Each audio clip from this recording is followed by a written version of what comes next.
Welcome back to SS classes. My name is Shaista Parveen and you are watching SS classes. So all my dear students, today I will discuss about biology. The name of chapter is 3 and name of chapter is ecosystem. In this video we learn about interdependence in plants and animals. तो इसके बारे में हम लोग discuss कर रहे थे, जो कि हमारा था, हम लोगों ने कल डिस्कस किया था सिम्बायोटिक रिलेशनशिप क्या होता है या फिर सिम्बायोसिस क्या होता है, जिसमें हम लोगों ने पढ़ा था कि कुछ जो है ऑर्गेनिज़म ऐसे होते हैं या प्लांट्स ऐसे होते हैं, वो क्या करते हैं, आपस में सिम्बायोटिक रिलेशनशिप को शो करते हैं, जहाँ पर दोनों ही ऑर्गेनिज़म बेनिफिशियल होते हैं। ठीक है, कैसे बेनिफिशियल होते हैं? क्योंकि उसमें एक स्पीशीज़ को क्या मिल रहा होता है, एक स्पीशीज़ को न्यूट्रिशन मिल रहा होता है और दूसरी स्पीशीज़ को रहने के लिए जगह मिल रही होती है। मतलब वो दोनों साझेदारी कर लेते हैं कि भाई तुम्हारा भी काम चलता रहे और मेरा भी काम चलता रहे। तो इस टाइप के रिलेशनशिप को हम लोग बोलते हैं सिम्बायोटिक रिलेशनशिप, जो आपको देखने को मिलेगा मेनली फंजाई में, लाइकेंस में एंड एल्गी में। भाई एल्गी को हम लोग जानते हैं कि एल्गी के पास हमारे क्लोरोफिल होता है, तो वो फूड बनाएगा, किसके लिए बनाएगा? लाइकेन के लिए बनाएगा। ठीक है, और लाइकेन या फंजाई जो होते हैं उनके पास क्लोरोफिल तो होता नहीं है, लेकिन वो लोग जो है वो शेल्टर देंगे, किसको देंगे? एल्गी को। तो इस तरीके के रिलेशनशिप को हम लोग क्या बोलते हैं बेटा? सिम्बायोटिक और या फिर सिम्बायोसिस रिलेशनशिप। ये हम लोग कल पढ़ चुके थे। आज का टॉपिक हम लोग को जो पढ़ना है बी वाला, जिसका नाम है पैरासिटिज्म। पैरासिटिज्म क्या होता है बेटा? देखो, पैरासिटिज्म जो होता है ये एक टाइप का नॉन म्यूचुअल सिम्बायोटिक रिलेशनशिप होता है, जहाँ पर सिर्फ ओनली वन स्पीशीज़, मतलब कोई एक जाति जो है वो बेनिफिशियल होती है, उसको जो है फ़ायदा मिलता है, जबकि दूसरी जाति जो होती है उसको वो उसके लिए हार्मफुल होता है ना। तो क्या होता है भाई, देखते हैं इसको अच्छे से। Parasitism is a non mutual symbiotic relationship where one species, जिसको मतलब जहाँ पर ये जिसको फ़ायदा होगा उसको हम लोग बोलेंगे पैरासाइट। ठीक है, where one species parasite benefits, उसको फ़ायदा मिल रहा है एट एक्सपेंस ऑफ अदर, और वो जहाँ रह रहा है, मतलब जिसके अंदर रह रहा है वो होस्ट, वो उसके लिए हार्मफुल रिलेशनशिप को कॉज करता है। जैसे कि हम बात करें कि कुछ प्लांट्स की, एनिमल्स, चलो हम लोग अपने अंदर बात करते हैं। जैसे कि बैक्टीरिया को आप लोग मान लो ये पैरासाइट है ना, क्योंकि ये हमारी बॉडी के अंदर रहेगा, हमारे अंदर रहेगा तो हम होस्ट हैं इसके, हम होस्ट हैं। ठीक है, जिस बॉडी के अंदर ये रहेगा उसको हम लोग बोलेंगे होस्ट। मान लो ये बैक्टीरिया है, ठीक है, ये हमारा है बैक्टीरिया, ठीक है, ये हमारी बॉडी है। ठीक है, तो ये बैक्टीरिया क्या है? ये पैरासाइट है। बैक्टीरिया जो है वो ये पैरासाइट है। ठीक है, क्योंकि ये हमारी बॉडी पे अटैक कर रहा है। अब ये हमारी बॉडी पे अटैक करेगा तो इसको फ़ायदा मिलेगा, इसको हमारी बॉडी से क्या मिलेगा? ये ह्यूमन बॉडी है। ठीक है, तो इसको हमारी बॉडी से क्या मिलेगा? न्यूट्रिशन मिलेगा, जबकि ये हमारे लिए क्या होगा? हमारे लिए हार्मफुल होगा। हम लोग क्या कहलाएंगे? हम लोग होस्ट कहलाएंगे। ठीक है, यानी कि अगर बैक्टीरिया हमारे ऊपर अटैक करेगा, हमारे शरीर में रह रहा है, तो हमारे अंदर जो भी रह रहा है वो हमारा क्या है? होस्ट है, जो हमारे शरीर के अंदर रहकर हमें क्या कर रहा है? हार्मफुल कर रहा है। तो इस टाइप के रिलेशनशिप को हम लोग बोलते हैं क्या है? पैरासिटिज्म, जिसमें कोई एक ऑर्गेनिज्म दूसरे ऑर्गेनिज्म के अंदर रह करके उसको क्या कर रहा है? हार्मफुल कर रहा है। जैसे हमारे अंदर बहुत सारे, जैसे रिंग वॉर्म भी होता है, तो वो भी हमारे लिए क्या है? हार्मफुल ही है ना बेटा। तो चलिए देखते हैं इसमें कुछ क्या होते हैं। प्लांट्स होते हैं, एनिमल्स होते हैं, वायरसेस होते हैं एंड बैक्टीरिया होते हैं। अभी आप लोग हाल ही में कोरोना वायरस के बारे में पढ़े हो, तो कोरोना वायरस जब हमारे अंदर जा रहा था तो क्या कर रहा था? हमें हार्मफुल कर रहा था ना, तो उसके लिए हम तो होस्ट थे और वो हमारे लिए क्या था? पैरासाइट था। ठीक है, तो इस टाइप के रिलेशनशिप को हम लोग बोलते हैं क्या? पैरासिटिज्म। ठीक है, जब कोई एक स्पेशीज़ जो है, कोई एक जाति बेनिफिशियल हो, जबकि दूसरी जाति उससे क्या हो? हार्मफुल हो, तो हम लोग उससे बोलेंगे, इस टाइप रिलेशनशिप को हम लोग बोलेंगे पैरासिटिज्म, जिसमें सिर्फ कोई एक जाति क्या होगी? बेनिफिशियल होगी। फिर हमारा आता है प्रेडेशन।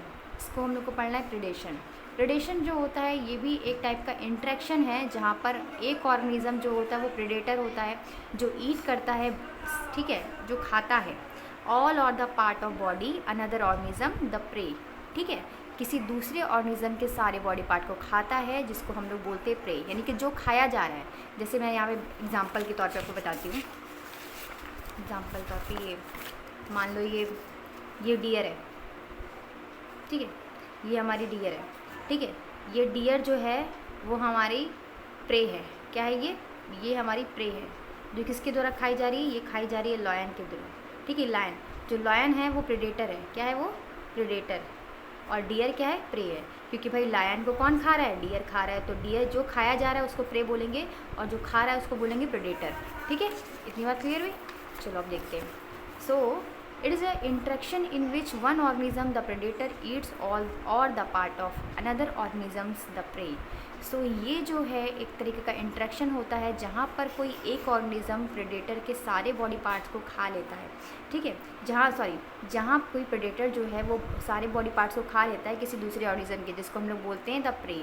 सी इस टाइप के हम लोग रिलेशनशिप को बोलते हैं प्रेडेशन। सो इसका एग्जाम्पल दो है बहुत अच्छा सा। एक polar bear is the predator feeding on beard seal. तो यहाँ पर सील क्या है, सील प्रे है, ठीक है, सील प्रे है हमारा। एक पोलर बियर जो होता है जो अंटार्कटिक में पाया जाता है, ठंडे प्रदेशों में, तो वहाँ पर वो क्या होता है, वो बर्फ़ में रहता है और उसके लिए सबसे अच्छा फीड होता है सील। तो वो जो है सील को खाता है ना, बियर्ड सील को खाता है। और दूसरा है इंडियन पाइथन। इंडियन पाइथन जो है वो फीड करता है डियर को। तो ये भी एग्जाम्पल है हमारा प्रेडेशन का। चलो भाई, इतना हम लोगों ने पढ़ लिया, ये था हमारा इंटरडिपेंडेंस के बारे में। अब हम लोग पढ़ेंगे फॉरेस्ट इकोसिस्टम के बारे में। ये भी आप लोग के सिलेबस में है, तो इसीलिए मैं आपको पढ़ा रही हूँ फॉरेस्ट इकोसिस्टम, ठीक है। अभी हम लोगों ने पढ़ा अलग अलग तरीके के इकोसिस्टम को, टेरेस्ट्रियल इकोसिस्टम देखा, एक्वेटिक इकोसिस्टम देखा। अब हम लोग देखेंगे फॉरेस्ट इकोसिस्टम कैसा होता है।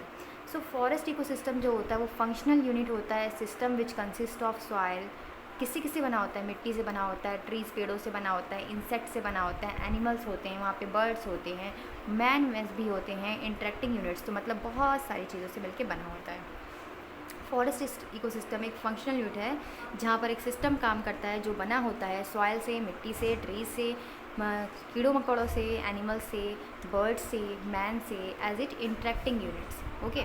अ forest ecosystem similar to any other ecosystem. Forest ecosystem बिल्कुल जो है सिमिलर होता है, मतलब कि काफ़ी ज़्यादा सिमिलरिटी होती है दूसरे किसी इकोसिस्टम के तरह। जैसे टेरेस्ट्रियल इकोसिस्टम होता है वैसे ही होता है। It also consist of abiotic. ये भी कंसिस्ट होता है हमारा दो टाइप के कंपोनेंट से, जिसको हम लोग बोलते हैं एबायोटिक कंपोनेंट और बायोटिक कंपोनेंट्स। सो यहाँ पर मेजर फॉरेस्ट जो होते हैं हम लोग को पढ़ने हैं दो टाइप्स के, मेनली दो टाइप्स के पढ़ने हैं, लेकिन आपको ये देख लो कितने टाइप के होते हैं। तो मेजर जो है ट्रॉपिकल रेन फॉरेस्ट होता है, दूसरा होता है टेम्परेट फॉरेस्ट, तीसरा होता है boreal and tiger forest ecosystem, ठीक है। बोरियल और टाइगर इकोसिस्टम होता है जिसको बोलते हैं, लेकिन हम लोग को ये पढ़ना नहीं है, ये हम लोग को पढ़ना नहीं है, सिलेबस में नहीं है। बस हम लोग को पढ़ना है दो, ट्रॉपिकल रेन फॉरेस्ट एंड पढ़ना है टेम्परेट फॉरेस्ट। तो पहला है tropical rain forest. Tropical rain forest जो होता है वो पाया जाता है इक्वेटोरियल एरिया में, जहाँ पर टेम्परेचर बहुत ज़्यादा हाई होता है ना, जहाँ पे बहुत ज़्यादा गर्मी होती है, ठीक है, हाई टेम्परेचर और बहुत ज़्यादा रेनफॉल भी होगी, बहुत ज़्यादा बारिश भी होगी। तो ऐसी जगह पर ये पाया जाएगा।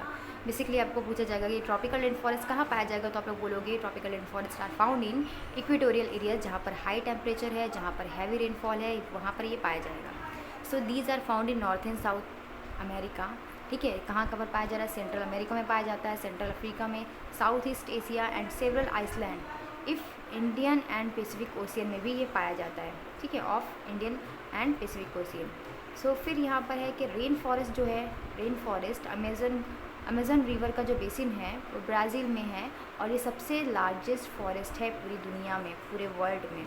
इसको आप लोग याद कर लें, ये पूछा जा सकता है कि कौन सा जो है रेन फॉरेस्ट सबसे ज़्यादा लार्जेस्ट है पूरी दुनिया में, तो आप लोग बोलोगे अमेज़न रिवर बेसिन इन ब्राज़ील। और कहाँ पर है ये, ब्राज़ील में है, ठीक है। सो ये कवर करता है, they cover more than 3.5 million square kilometre, ठीक है, 3.5 मिलियन स्क्वायर किलोमीटर एरिया को ये कवर करता है। अब हम देखते हैं फ्लोरा और फौना। फ्लोरा और फौना आप लोग के लिए नए टर्म है बेटा। तो फ्लोरा का मतलब होता है ट्रीज़। जब भी आपसे बात कर रही हो फ्लोरा की, मतलब आप वहाँ पर बता रहे हो कि उस जगह पर, यानी कि जो ट्रॉपिकल रेन फॉरेस्ट के बारे में हम लोग पढ़ रहे हैं, वहाँ पर कैसे ट्रीज़ हैं। अब हम लोग को फौना बोला जाएगा तो फौना से याद रखना कि एनिमल्स के बारे में बात हो रही है, यानी कि उस जगह पर कैसे एनिमल्स हैं। फ्लोरा फौना बोला जा रहा है, फ्लोरा यानी ट्रीज़, फौना यानी कि एनिमल्स। सो देखो, 1 hectare of tropical rain forest support more than 600 species of tree, यानी कि 1 हेक्टेयर में ट्रॉपिकल रेन फॉरेस्ट हैं वो सपोर्ट करते हैं लगभग 600 से ज़्यादा स्पेशीज़ जो है ट्री पेड़ों की यहाँ पाई जाती है।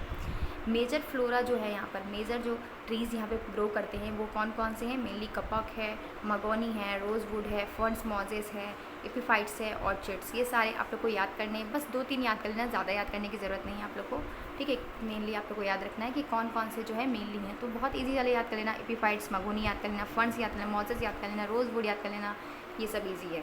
फिर यहाँ पर अब एनिमल्स कैसे पाए जाते हैं, तो लगभग 90% एनिमल जो होते हैं फॉरेस्ट के उसमें इंसेक्ट हैं, एंड मोस्ट ऑफ देम जो है वो बीटल्स हैं। सबसे ज़्यादा बीटल्स वहाँ पे आपको अलग अलग तरीके के, अलग अलग कलर के, बहुत डिफरेंट कलर के बहुत अच्छे अच्छे, बहुत प्यारे प्यारे आपको दिखाई देंगे, मतलब इतने अच्छे अच्छे कलर होंगे कि अट्रैक्टिव आप होगे, बट वो बड़े खतरनाक होंगे, है ना। फिर है गोरिल्लास पाए जाते हैं, अगोटीज़ हैं, वाइल्ड पिग्स हैं, मंकीज़ हैं, और सम डोमिनेंट एनिमल्स हैं ऑफ फॉरेस्ट, कुछ ऐसे डोमिनेंट फॉर यहाँ पर पाए जाते हैं। फिर हम बात करते हैं टेम्परेट एंड सब ट्रॉपिकल एवरग्रीन फॉरेस्ट, जो कि हमारा दूसरा टाइप का है। तो ये जो फॉरेस्ट होता है इसको हम लोग टेम्परेट रेन फॉरेस्ट भी कहा जाता है। ये फॉरेस्ट जो होता है वो एरिया में ग्रो करता है किस तरीके के, माइल्ड टेम्परेचर, जहाँ का टेम्परेचर माइल्ड हो, यानी कि ऑप्टिमम हो, जहाँ पर हैवी रेनफॉल तो होगी इन मिडल लैटिट्यूड्स, ठीक है। ये जो होते हैं वाइड स्प्रेड है, पूरी दुनिया में फैले हुए हैं, western parts of northern America and eastern part of Asia, हर जगह ये फॉरेस्ट फैले हुए हैं। बेसिकली इनमें फ्लोरा और फौना क्या है, फ्लोरा यानी कि ट्रीज़, फौना यानी कि एनिमल्स। यहाँ पर हम लोग को कोनीफेरस ट्रीज़ मिलेंगे, ठीक है। कोनीफेरस यानी कि जो कोनीफर्स ऐसे तरह के ट्रीज़ होते हैं, इस टाइप के ट्रीज़ आप लोग ने देखे होंगे ना, इस टाइप के ट्रीज़ यहाँ पर आपको मेनली बेसिकली मिलेंगे, ठीक है। सो ब्रॉड लीव्स होंगी, उनकी चौड़ी पत्तियाँ होंगी। यहाँ पर कोनीफर्स भी होंगे और ब्रॉड लीव्स, और ऐसे वाले लीव्स भी मिलेंगे जिनकी पत्तियाँ बहुत ज़्यादा चौड़ी होंगी, है ना। वेरी लार्ज इन साइज़, बहुत बड़े बड़े साइज़ में होंगे, ठीक है। कोनीफर्स होंगे बहुत बड़े साइज़ में। रेडवुड, हेमलॉक, ओक, मगोन, यहाँ पे मैंगोलिया है, स्प्राउस है, और इम्पॉर्टेंट ट्रीज़ यहाँ पर पाए जाते हैं। फौना की अगर बात करें एनिमल्स की, तो एनिमल्स जो कुछ यहाँ पर पाए जा रहे हैं वो है फॉरेस्ट इंक्लूड माउस, यहाँ पर चूहे पाए जाएंगे, रेनडियर्स पाए जाएगा, ईक पाया जाएगा, रकून्स पाए जाएंगे, ये भी कुछ बंदरों की तरह जाती होती है शायद, रकून्स पाए जाएंगे, ईगल्स पाए जाएंगे, आउल्स पाए जाएंगे, एक्सेट्रा, और भी एनिमल्स यहाँ पर आपको देखने को मिलेंगे। तो ये था हमारा इकोसिस्टम, जो कि पूरा हम लोग का टॉपिक क्लियर हो गया है। अगर आपको नोट्स चाहिए तो आप लोग फ़ोटो क्लिक कर सकते हो, ठीक है, वीडियो पे जा कर के। तो यहाँ तक हमारा पूरा इकोसिस्टम का चैप्टर ख़त्म हो गया है। आई होप आप लोग को वीडियो अच्छी लगी हो, और अगर अच्छी लगी है तो प्लीज़ लाइक कीजिएगा, अपने फ्रेंड के साथ ज़रूर शेयर कीजिएगा। Thank you, keep watching.